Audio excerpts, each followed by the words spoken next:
ஆபீஸ்க்கு மட்டும் 1.5 கோடி மக்கள் வந்து விசிட் பண்றாங்க. இப்ப முதலமைச்சர் கூட ஒரு உத்தரவு போட்டிருக்காரு.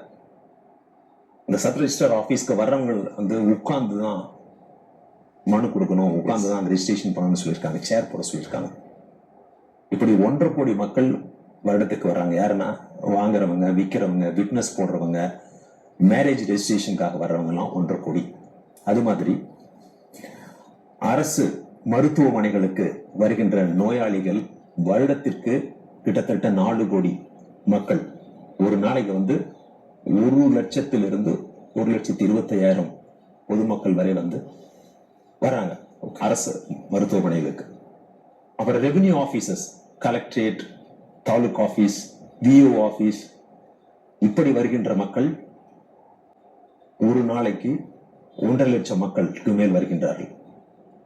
இவர்கள் அந்த அலுவலகத்துக்கு செல்றப்போ அல்லது வந்து ஹாஸ்பிட்டலுக்கு போறப்போ, ஒரு சப் ரிஜிஸ்ட்ரார் ஆபீஸ்க்கு போறப்போ எந்த பிரச்சனையும் இல்லாமல், எந்த விதமான லஞ்ச லாவண்யம் இல்லாமல் அப்படி மக்கள் போயிட்டு வந்தாங்கன்னா, அப்படி வர்றப்ப ஒரு மகிழ்ச்சியோட வந்தாங்கன்னா, நிர்வாகம் நல்லா இருக்கு அப்படிங்கிற ஒரு எண்ணம் வந்துச்சுனாலே போதும். அதற்கு அங்க போனாங்கன்னா சொன்ன மாதிரி அந்த பொதுமக்கள் நம்முடைய அலுவலகம், அங்க இருக்கிற அதிகாரிகள் நமக்காக பணிபுரிகிறார்கள் அப்படிங்கிற ஒரு எண்ணம் வரும். அதிகாரிகள் என்ன நினைக்கணும், பொதுமக்களை பொறுத்தவரை அவர்களுக்காக நாம் இருக்கிறோம் அப்படின்னு நினைக்கணும்.